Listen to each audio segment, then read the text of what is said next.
Aside from that, meron pa tayong mga panibagong mga balita, mga bossing. Patayin na natin yung ating mga ano. At ito po ang isa nating bagong balita, ano. Attorney Raul Lambino, Ronald Cardema sinampahan ng reklamo ng NBI dahil sa pagkakalat daw ng fake news. Sige, pwede yan. Okay yan. Tingnan nga natin tong balitang to. Nagsampa ng reklamo ang NBI laban kina senatorial candidate attorney Raul Lambino at dating National Youth Commission Chair. Ayan, so fake news daw. Kasi nung mga kasalukuyang si Pangulong Duterte ay kinikidnap.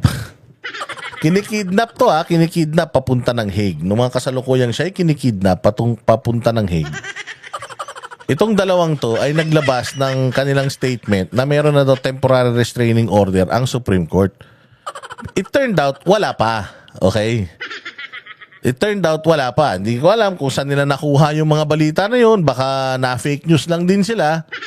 Let us acknowledge na talagang fake news yun. Kasi talaga namang walang TRO from the government or from Supreme Court. So let's say, yung sinabi ni Attorney Lambino at nito ni Cardema ay talagang walang katotohanan or fake news. Okay, let's accept that. I-accept na natin yung fake news na yan and they should really apologize for that. They should really give iklaruhin dapat nila itong issue na to and alamin kung kanino ba nanggaling yung kanilang bali-balita. Hindi natin tinotolerate to. Bagkos kinokondena natin to. Ito yung sinasabi natin na napakahirap na kapag ikaw ay nasa kampo ng mga Duterte, napakadaling ma-highlight na itong mga bagay na to at i-highlight talaga nila ito para sabihin na lahat ng mga DDS fake news peddler na. Pero ako, I agree that this is really a fake news, yung TRO, because wala talagang TRO. Pero hindi yun ang punto natin.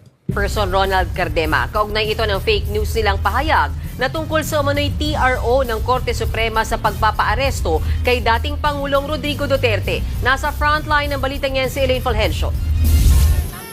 March 11, 2025, araw na inaresto si dating... Ayan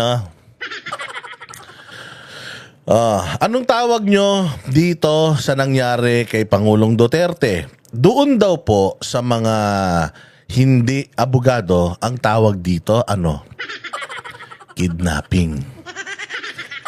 Kidnapping, oo. Bakit? Bibigyan ko kayo ng sample bakit naging kidnapping, ha?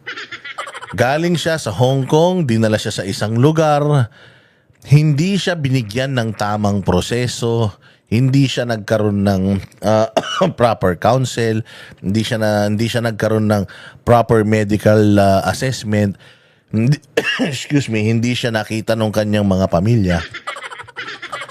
Tapos isinakay siya ng sapilitan because meron mula umaga, kasi kung sabi kasi ni Torre, hindi daw sapilitan. Siya pa yung naglalakad tanga ka pala sa eroplano pa lang galing Hong Kong nagre-resist na siya Sinasabi na niya na patayin mo na lang ako kaysa dalin mo ako dyan. Anong tawag doon?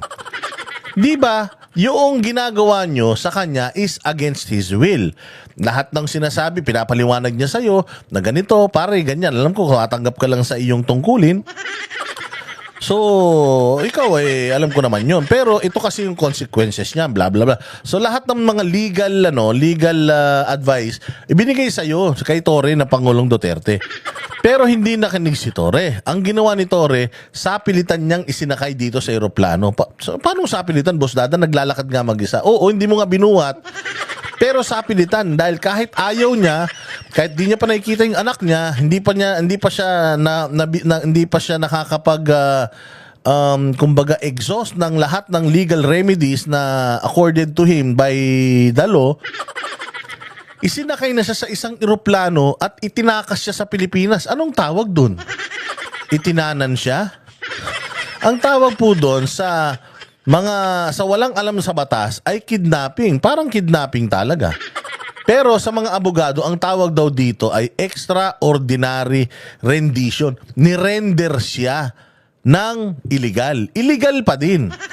Ngayon, ito ang punto ko dito. kay NBI Director, Sir Judge Santiago. Napansin mo yung fake news nung dalawa, okay, sige, tama, kasuhan nyo sila dyan. Kasi kasalanan nila yan eh. Okay yan, fake news talaga yan. Pero ang dami pang mga illegal na nangyari dito. Nakikinig naman siguro kayo sa Senate inquiry. Bakit hindi rin kayo magdemanda kay General Torre? Di ba sinight na nga ni Cayetano eh. Sinabi na ni Cayetano na may 4 na taong kulong yung ginawang kabulastugan ni yung hindi pagsunod sa batas ni General Torre dito. Oh, bakit hindi mo rin kasuhan?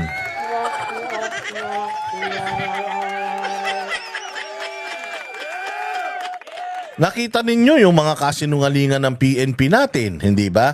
Yung pambabastos ng PNP natin, kay Senator Bongo na lang, kamo, yung tinakbuhan siya ni Fajardo, patawa-tawa pa si Fajardo. Oh, bakit hindi yun sampahan mo ng kaso, sir? Nakikita mo yung mga Duterte supporters. Tinan mo sir ang daming lumabag sa protocol dito, ang daming lumabag sa batas dito. Mantakin mo, DDS lang yung sinasampahan mo ng kaso. Wala kang sasampahan ng kaso dito sa mga ng abuso kay Pangulo. Sir, judge ka pa naman. Dapat of all people, ikaw talaga nakakaalam yun. Ako mataas ang respeto ko sa iyo, sir. Napakataas ng respeto ko sa iyo kasi alam ko talaga hindi ka magpapadala sa mga politika eh. Pero ultimong yung boss mo sa DOJ nagsisinungaling. Ultimong SILG nagsisinungaling. Fake news na fake news yun talaga, yung nasa Senado ang fake news. Mantakin mo may interview si SILG. May interview si SILG, sinasabi niya ganito, nagplano, bla bla bla. Tapos biglang sa Senado nagsinungaling na siya under oath. Hindi ba dapat yan ang mga kinukulong, Mr. NBI Chief? Sobra naman. Bakit DDS lang? O, pakinggan pa natin. Pangulong Rodrigo Duterte at inilipad patungong the Netherlands para humarap sa International Criminal Court. Sa gitna ng matinding tensyon, sinabi noon ng abogadong si Attorney Raul Lambino na may inilabas daw ang Korte Suprema na temporary restraining order kaugnay ng pag-aresto kay Digong. Granted yung TRO ng Supreme Court na hindi kailangan ilabas si PRRD pero pinipilit na nilang isakay sa eroplano. Ayan, mali talaga yan, sir. Talagang mali yan, Attorney Raul Lambino. Alam ko na magkakilala tayo, nagkakasama tayo sa kampanya, but itong binigkas mo rito, mali talaga po ito, Kailangan po ninyong linawin ito. Alam ko naman nahaharapin yan, dahil abogado kayo at magaling naman kayong tao, sure ako nahaharapin yan. Pero mali ito, kinukundina natin yung mga ganitong pagpapakalat ng maling balita, Hindi yan tama. O baka naman sabihin nyo, kami mga banateros, hindi kami yung kapag tama palakpakan, pag mali banatan. Kahit kasama natin, pag mali, talagang sasabihin natin na mali. Di tayo katulad ni Claire Castro na parang aso, na kahit na mali na tama pa rin sa kanya. Pero meron tayong ibang anggulo na okay, sir, maganda na maganda yung pagsasampa nyo ng kaso kay Cardema at saka kay Lambino. Pero dapat, sir, lahat din sampahan nyo ng kaso yung mga nakita nyong irregularities dito. So nakita nyo tong dalawang irregularities na ito. Hindi nyo nakita yung pagtatraidor ng gobyerno sa bayan natin Pilipinas? Hindi nyo po napansin na ipinagkanuno ng gobyerno natin ng mga taga-Pilipinas ang isang Pilipino na nagmahal sa bayang Pilipinas na nagsilbi bilang presidente at isa sa mga pinakamagagaling na presidente sa Pilipinas? Ipinamigay sa isang institusyon na walang control over us? Di ba dapat yan po ang pinagtutuunan nyo ng pansin? Sana hindi lang isang demanda. Demanda dito, tapos sana demanda na din doon sa diyan sa mga lumabag at nagmalabis sa kanilang kapangyarihan nung inaresto si Pangulo. O ito ang sagot niya. Sabi kasi sa kanya, baka naman politika lang yan. Alam nyo, kung wala kang basis sa pinagsasasabi mo, that constitute fake news. Ay, anong tawag nga sa ginawa ni SILG Rimulya? Diba? Sabi ni SILG Rimulya, sa interview niya na ano yan, ganito, hindi lang ako yan. Walang visa yung ganito walang ganyan, di ba? Bibigay siya ng information na nakita nyo yung yung oxygen niya hindi nakakabit doon sa tangke. Ano yun gawa-gawa lang nila. Mantakin mo ganun, nagsasalita ng ganun on live TV si SILG. Tapos sinabi niya na si Anyo, si Pangulo, si Teodoro ang nagplano, kasama siya. Tapos biglang pagdating sa Senado, ay hindi totoo yun. Hindi ko sinabi yun. Ang sabi ko ganito, bukod sa under oath na siya, nagsinungaling siya under oath, hindi ba fake news yan, sir? Kailan nyo kakasuhan si Remulla? Yung magkapatid na Remulla, kailan nyo kakasuhan? Si General Torres sa pagsisinungaling niya tungkol sa reglementary period. Na masisira daw yung reglementary period. Ginamit niya pa yung isang yung arrest without warrant. Meron silang warrant. Hindi ba yun ang malaking mga problema, sir? Bakit itong dalawa may kaso, yung mga kumag na yan, ba't wala? Kaya minsan, mapapaisip talaga Pilipino, sir, namumuliti ka ba? Tanong lang po Mr. NBI Director, namumuliti ka ba? Kasi ang hirap isipin na hindi ka namumuliti ka kasi parang mga Duterte supporters lang yung sinasampahan nyo ng kaso. Maniniwala siguro kami kapag nagsampa po kayo ng kaso sa mga ibang lumalabag sa batas. Di ba? Okay lang naman yun. Kasi ang dami, kaliwat kanan yung nakita natin. Di ba, Senate? Hindi ka nanood ng Senate inquiry, sir? Panoorin mo ulit, nandoon pa naman yun sa Senate Yung unang Senate inquiry, yung pangalawa, tsaka yung pangatlo, panoorin mo. From there, sa pagsisinungaling nila under oath, makakuha ka na at makakagawa ka na ng kaso. Bakit ang kinasuhan mo, puro Duterte lang? Tapos, hindi tayo namumuliti ka? Sino maniniwala sa inyo niyan, sir? Handa naman daw si Lambino na sagutin ang reklamo oras na makuha niya ang kopya nito. Giit niya, ito ay isang political harassment, pure and simple. Alam nila kasi na kandidato ako ni PRRD, ni Tatay Digong, at PDP. Ayan, yan yung ngayon ang iniisip niyang tao is, dahil nga hindi ka patas, NBI Director. Ako opinion ko lang po ito, freedom of expression. Feeling ko, hindi ka patas. Kasi, sila lang dalawang Duterte lang ang sinampahan mo Ang daming mga taga-gobyerno ng lumabag. Bakit hindi mo sampahan? Wala namang mga yan.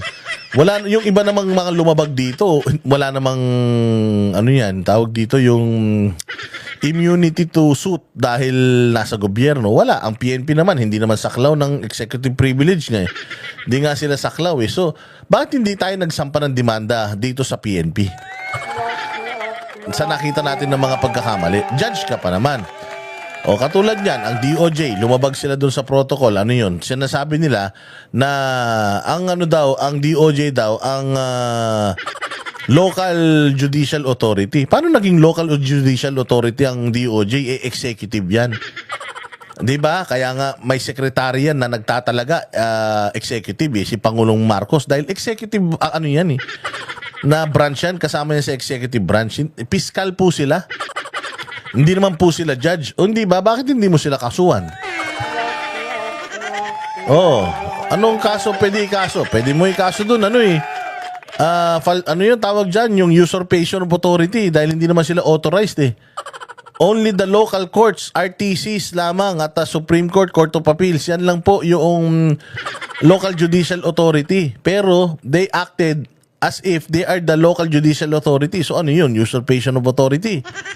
Bakit hindi natin sampahan ng kaso yun? Ito lang sinasampahan nyo ng kaso. Anong sasabihin nitong mga to? Mga politiko sila. Di pinupolitika nyo na dahil malakas ang PDP, dahil malakas ang Duterte Youth, by the way, number 1 yan sa survey ng lahat ng mga party list, bakit sila lang ang dinidemanda nyo? Yun ang malaking tanong. Dilaban. sagot naman ng NBI, Huwag nila sabihin na politika, wala sa akin nagdidikta. Ngayon, sir, dinidiktahan ka na namin. Wala naman pala nagdidikta sa'yo. Sir, look into the actions of PNP, SILG, and the DOJ. And then, kung may betlog ka talaga, kung meron ka talagang bayag, you file cases against them. Kung may bayag ka.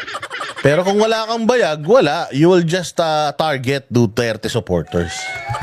So you're not there, to be fair. Para sa akin. Wala ka dyan para maging patas. Kami ang boses ng masa, hindi natatakot. Katotohanan lang, di kami nalulunod. Walang bahid ng sismis, lahat ay totoo. Kahit sino ka pa, pag mali ka babanatan ka. Walang pinipili kulay, wala kaming kinikilingan. Basta para sa bayan, kami lalaban. Pagtama palapakan, pag mali banatan. Di matitinag, di matatakot, para sa bayan tuloy ang sigaw. Sa harap ng kamera, walang halong takot. Mga baluktot, lahat kayo'y tutumba. Ang hustisya at totoo, yun lang ang mahalaga. Kahit